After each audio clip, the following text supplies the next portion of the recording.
Buonasera da Sicilia 24, i titoli. Hanno giurato all'Arsi 3 nuovi assessori, Nuccia Albano, Marcello Caruso ed Elisa Ingala. Entrano così ufficialmente nel pieno delle loro funzioni. Taormina, il Bambin Gesù a giugno andrà via. L'ospedale d'eccellenza romano non rinnoverà la convenzione per gestire il reparto di cardiochirurgia pediatrica. Il Policlinico di Catania si occuperà della struttura con nuovi medici. Inseguimento all'americana tra le vie di Catania, 2 moto non si fermano all'alto e fuggono seminando il panico, bloccati grazie a un elicottero che li ha seguiti dall'alto.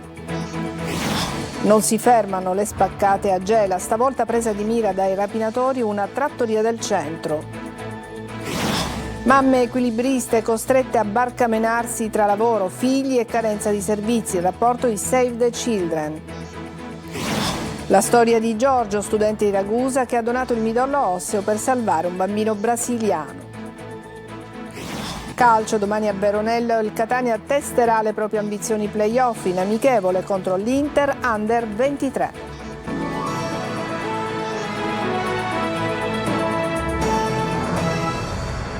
Bentrovati, oggi pomeriggio a Sala d'Ercole all'inizio della seduta dell'Arsi i 3 nuovi assessori della Giunta Schifani hanno giurato. Adesso quindi entrano ufficialmente nel pieno delle loro funzioni. Simona Mazzone. Lo giuro. Lo giuro. Lo giuro. Hanno giurato all'inizio della seduta dell'Arsi i 3 neoassessori regionali nominati da Schifani. Torna in giunta Nuccia Albano, che guiderà l'assessorato della famiglia, delle politiche sociali e del lavoro, uscita a novembre dello scorso anno con la DC in piena bufera giudiziaria. Dobbiamo darci una smossa tutti in quell'assessorato per poter recuperare questi 6 mesi, diciamo, non dico di stallo perché sicuramente i dipendenti, i funzionari avranno lavorato, però logicamente non avevano una guida politica. Entra in giunta anche Marcello Caruso, ex coordinatore di Forza Italia in Sicilia, va a guidare al posto dell'uscente Daniela Faraoni l'assessorato alla sanità, la cui gestione è sicuramente tra le più complesse. Io credo che la sanità sia essenziale soprattutto nella determinazione della qualità della vita dei cittadini e credo che a questo dovremo rispondere e questo sarà sicuramente l'impegno che non farò mai venir meno. Elisa Ingala si occuperà invece di funzione pubblica e autonomie locali, assessorato del quale aveva delega lo stesso Schifani. Spero proprio di poter intanto dare un volano anche per l'occupazione, c'è il problema della stabilizzazione dei precari, quindi sicuramente questo sarà uno dei primi problemi da dover affrontare. Abbiamo anche questo disegno legge sulla dirigenza. Le reazioni da parte dell'opposizione si erano subito fatte sentire nonostante i duri attacchi di controcorrente, PD e Movimento 5 Stelle, per dirne alcuni. Anche per il rientro della DC in giunta, Schifani è andato avanti. Dopo l'annuncio del San Donato di Milano che lascerà la cardiochirurgia di Palermo, arriva oggi quello del Bambin Gesù che non rinnoverà la convenzione per il centro di cardiochirurgia pediatrica di Taormina. Futuro a rischio anche per i lavoratori. Intanto protestano i genitori dei piccoli pazienti. Francesco Triolo. Il Bambin Gesù di Roma non rinnoverà la convenzione con la Regione Sicilia per il reparto di eccellenza di cardiochirurgia pediatrica del CCPM di Taormina. Lo ha comunicato la direzione alla stessa Regione siciliana. Terminerà così il 30 giugno una gestione partita nel 2010. Il personale di Taormina potrebbe essere spostato a Catania, al Policlinico Rodolico San Marco, già individuato nei mesi scorsi dalla Regione per ottemperare alle richieste del Ministero della Salute sul mantenimento della struttura di Taormina in deroga al decreto Balduzzi. Preoccupati ma anche arrabbiati i rappresentanti del Comitato dei Genitori dei Piccoli Pazienti. Per noi desta allarme per il futuro e la continuità assistenziale dei nostri piccoli pazienti e le famiglie. Abbiamo bisogno delle risposte affinché tutto ciò tuteli i nostri figli. Noi crediamo che il Bambin Gesù non deve andare via, che questa collaborazione deve continuare e per questo chiediamo alla Regione delle risposte concrete. È impensabile credere che dopo 16 anni di collaborazione tra il Bambino Gesù e la cardiochirurgia pediatrica ci possa essere un'interruzione. Abbiamo bisogno di risposte certe. No, a noi non basta avere semplicemente reparto aperto, a noi serve l'eccellenza del Bambin Gesù e serve pure il reparto perché è inutile tenere il reparto aperto se poi diventa un ambulatorio. Dure prese di posizione sono arrivate anche dall'onorevole Antonio De Luca del Movimento 5 Stelle, secondo il quale hanno distrutto un'eccellenza di livello mondiale che andava salvaguardata a tutti i costi. È la peggiore soluzione in assoluto che il governo regionale potesse trovare, ha detto la senatrice Italia Viva Daphne Musolino. Tutto questo dopo l'annuncio che anche il San Donato di Milano non proseguirà la collaborazione con l'ospedale civico di Palermo e la nuova cardiochirurgia all'ospedale Cervello è ancora in fase di realizzazione. A Catania, inseguimento in stile americano con un elicottero della polizia a caccia di 2 motociclisti in fuga senza targa che poi sono stati arrestati. Giusy Lazzara.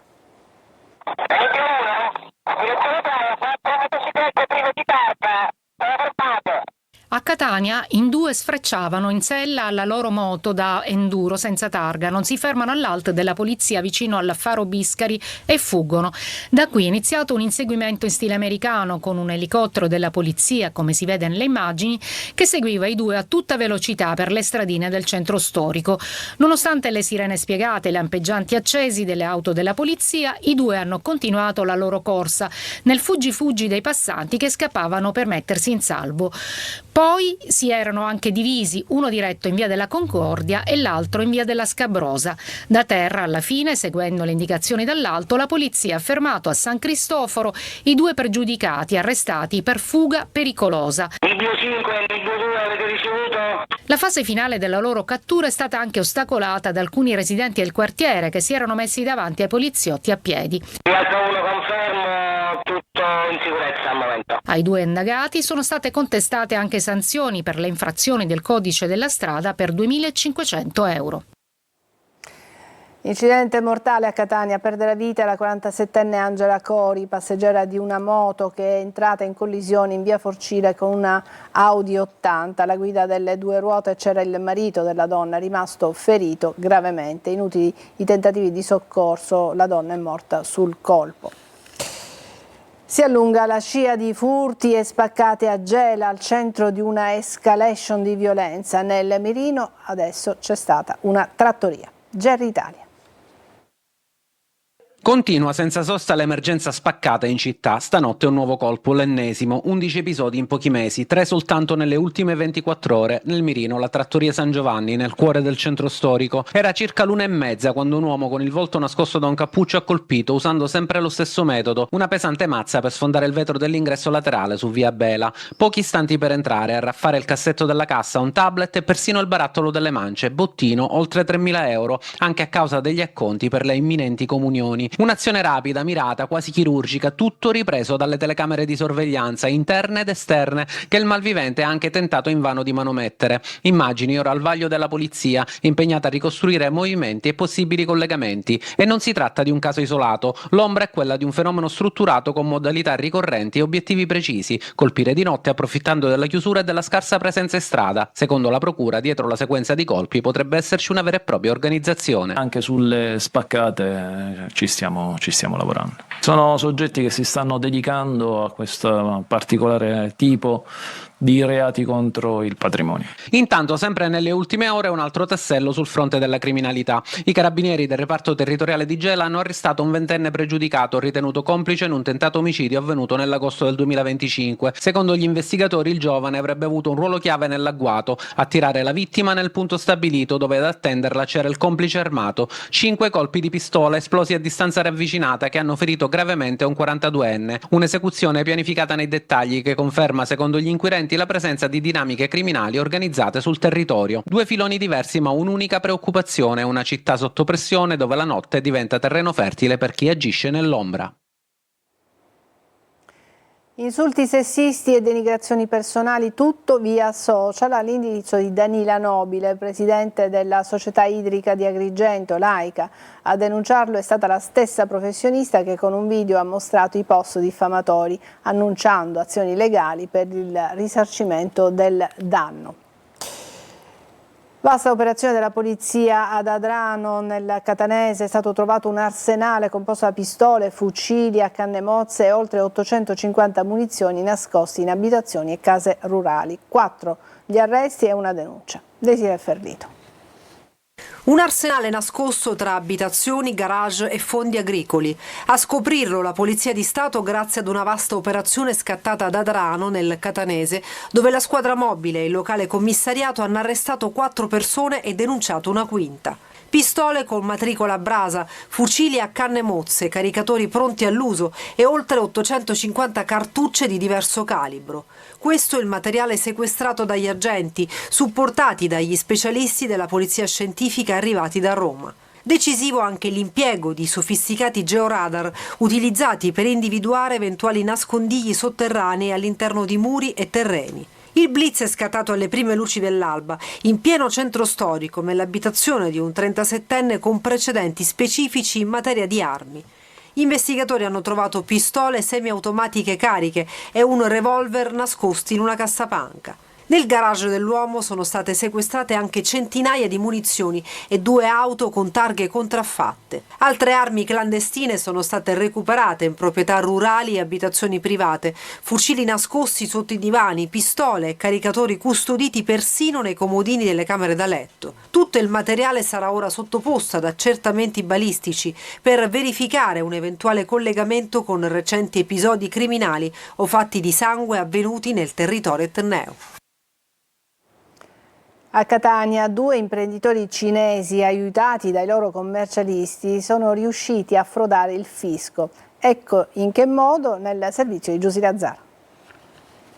A Catania società che cedevano rami d'azienda per crearne nuove ed eludere il fisco. Messo in piedi un sistema di scatole vuote gestito da imprenditori cinesi con la complicità di 2 commercialisti. La Guardia di Finanza, coordinata dalla Procura, ha fatto scattare le misure cautelari per 4 persone indagate per bancarotta fraudolenta, mancato pagamento delle imposte e autoriciclaggio. Sequestrate 4 attività commerciali e beni per 6 milioni di euro. Secondo gli investigatori, i 2 imprenditori cinesi Fanlin e Chunuan Chen potevano contare sul commercialista catanese Natale Strano del figlio Salvatore. I 4 avevano fatto chiudere l'attività di 2 imprese indebitate per 10 milioni di euro, la Oriente World SRL e la ditta individuale Chen Chua, a Mister Bianco e Catania, leader nel commercio all'ingrosso di abbigliamento e prodotti di ogni genere. Lo svuotamento, contesta la Procura di Catania, era avvenuto a favore di altre realtà aziendali costituite per proseguire l'attività commerciale senza dover adempiere alle obbligazioni fiscali maturate. Secondo gli investigatori, questi passaggi illeciti andavano avanti da anni. La difficile vita delle donne che hanno figli costrette a barcamenarsi tra lavoro, figli e servizi carenti. Lo denuncia il nuovo rapporto di Save the Children. Eva Spampinato. Lo Stato ci invita a fare figli, però mancano poi le strutture, gli ingranaggi che ci permettono di farli e farli crescere. Mamme equilibriste, sempre sull'orlo del sottile filo che unisce lavoro e figli, vita privata e gestione familiare, costrette ad una corsa d'ostacoli tra rinunce, discriminazioni, pressioni psicologiche. Perché oggi più che mai la maternità in Italia resta uno dei principali fattori di disuguaglianza. Mia madre non lavora e sta molto più tempo con noi e soprattutto con mia sorella più piccola. La Sicilia resta in fondo alla classifica delle regioni più amiche delle mamme. A dirlo è il nuovo rapporto Le Equilibriste di Save the Children realizzato con Istat. A confermarlo sono le donne. Lei personalmente, quando è diventata mamma, ha dovuto fare una scelta? Assolutamente sì, fare delle scelte professionali, quindi ridurre notevolmente il lavoro, autonomia rispetto a lavorare presso un altro studio perché non sarebbe stato più compatibile. E chiedere, come dicevo, soprattutto l'aiuto dei nonni. Ma il dato che colpisce di più è nazionale. Lavora poco più della metà delle madri con figli piccoli e per la prima volta la situazione peggiora in tutte le regioni. E infatti ce ne accorgiamo che le famiglie che non possono contare sui nonni, in realtà poi salta fuori il problema che c'è la richiesta di un part-time o c'è chi è costretta anche ad abbandonare il lavoro. Le mamme quando delegano il nido, la ludoteca, i nonni, lo fanno quasi esclusivamente per motivi di lavoro, ma non lo fanno invece per dedicarsi a loro stesse. Quando io e mia sorella eravamo piccole, inizialmente lavorava, poi ha smesso e dopo, quando diventeremo un po' più grandi, vorrebbe cominciare a fare un lavoro più stabilizzato. E adesso vi mostriamo le condizioni del lungomare di Catania. È andato per noi Tonino De Mano. Un percorso ad ostacoli. E che ostacoli? La mobilità sostenibile rimane solo nelle intenzioni, nei proclami e sulla carta, perché di fatto Catania è da sconsigliare a pedoni e ciclisti. Marciapiedi, trappola e insidie di ogni genere rappresentano un serio pericolo per chi si avventura a piedi, con pali della segnaletica disseminati ovunque. Una distrazione può essere fatale sul Corso dei Martiri, ma anche in Piazza Tricolore, dove questo cartello stradale, divelto dalla sede originaria, è adagiato in posizione obliqua sull'inferriata. Ma è sul lungomare, oggetto di riqualificazione ed in parte devastato dal ciclone Harry, che ogni tipo di sicurezza viene meno. Qui una passeggiata o una corsetta possono costare molto cari. La ringhiera arrugginita che vedete in un tratto non interdetto è a terra dal gennaio scorso, eppure nessuno se ne accorge. Ho 72 anni, posso anche avere una svista, ma capitare in una roba del genere rischierei di trangiarmi una gamba. Secondo lei è possibile che nessuno veda niente? Assolutamente no.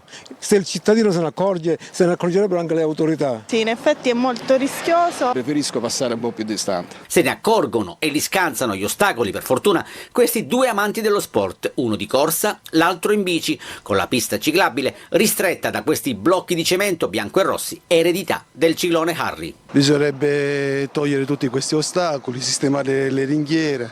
Ma qui non ci vorrebbe molto, basterebbe spostarli e liberare la sede della pista ciclabile. Ma perché non si fa? È quello che chiedo io al sindaco Tarantino, come mai? Non ci vuole niente, due operai vengono e le tolgono. Attraversare la strada è di per sé un pericolo, ma sul viale Africa si rischia di farsi male da soli, senza essere travolti dai mezzi in transito. Basta semplicemente mettere il piede nel posto sbagliato. Adesso una breve pausa, tra poco.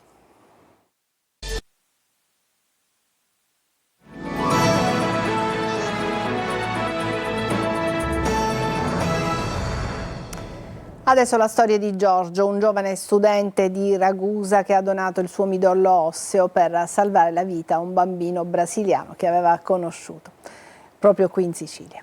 Adesso il servizio è di Veronica Barbarino. Donare è un atto d'amore che non conosce confini. È la storia di Giorgio, un giovane studente ragusano, di un bambino brasiliano di appena 2 anni affetto da leucemia e di una donazione salvavita di midollo osseo.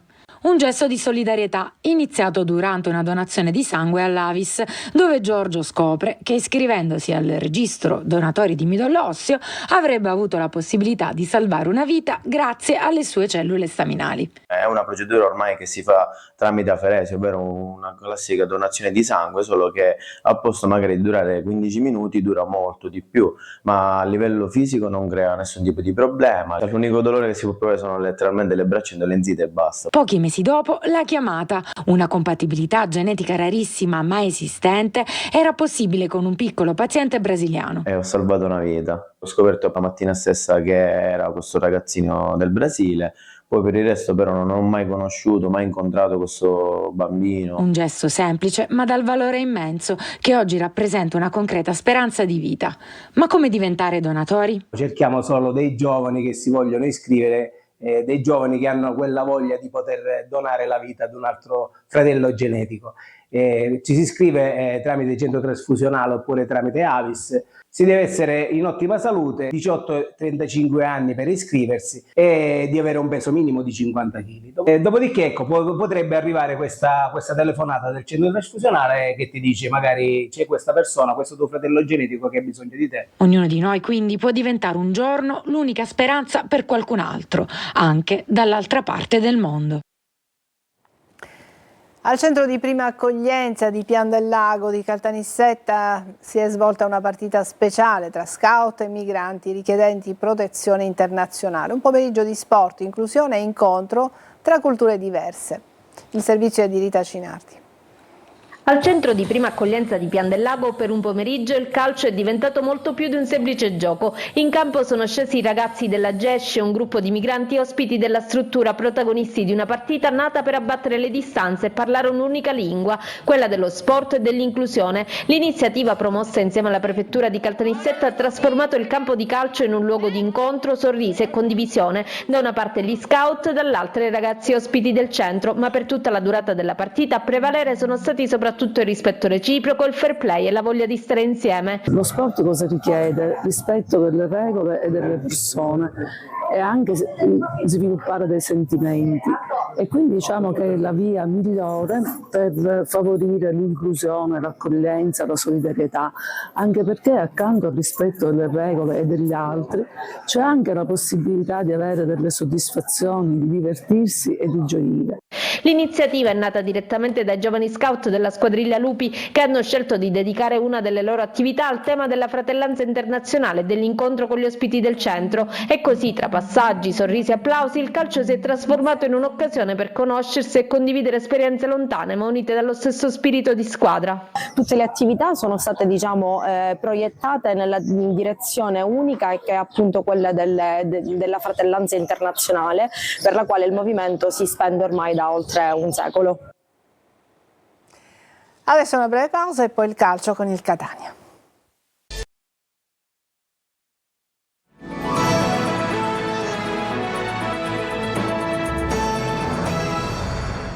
Eccoci al calcio. Il Catania Veronello testerà domani con l'Inter Under 23 le proprie ambizioni in vista dei play-off, dove gli etnei si affideranno fra gli altri anche alla rinnovata centralità di Ciccerelli. Marco Carli. Il pieno inserimento degli infortunati da ritrovare senza rischi, ma anche con ottimismo in chiave playoff, e poi concetti diversi in attacco per risultare più incisivi in zona gol. Sono i primi due obiettivi, oltre quelli scontati della concentrazione del lavoro, del ritiro che il Catania sta svolgendo a Veronello. A questo serve anche l'amichevole con l'Inter Under 23, che negli ultimi giorni ha affrontato anche una possibile avversaria del Catania, cioè il Ravenna. I nerazzurri, 12esimi nel girone A, hanno pareggiato 1-1 con i romagnoli che, da terzi classificati, entreranno nei playoff una settimana prima degli etnei, e che contro la squadra B dell'Inter sono andati in rete con Tengorang. Un test probante, come voleva Toscano, che magari servirà a capire come la squadra ha assimilato altre opzioni in attacco. Un attacco che ha segnato 54 gol in stagione regolare, 20 in meno del Benevento. Ecco perché è importante, come ha ribadito anche Toscano in conferenza, il ritorno di Forte e di Ciccerelli, quest'ultimo sempre più sul suo livello e probabilmente ancora più centrale nello sviluppo della manovra offensiva. Se poi Toscano riuscirà a far recitare contemporaneamente da protagonisti anche Bruzzaniti ed Ausilio, fra i più in forma del finale di stagione, il piano di risultare più incisivi in zona gol potrebbe diventare realtà, contando anche su Lunetta e Caturano. Per il resto, per dirla ancora come il tecnico, le sicurezze esistono e la squadra non le ha mai perse. Il dato della miglior difesa del girone, scalfito in parte dagli ultimi gol subiti, soprattutto al Massimino, è una di queste certezze. Ce le hanno anche altre squadre, come Brescia e Ascoli per esempio, ecco perché svoltare in attacco potrebbe fare ulteriormente la differenza. È tutto per questa edizione di Sicilia 24, grazie per averci seguito, buona serata.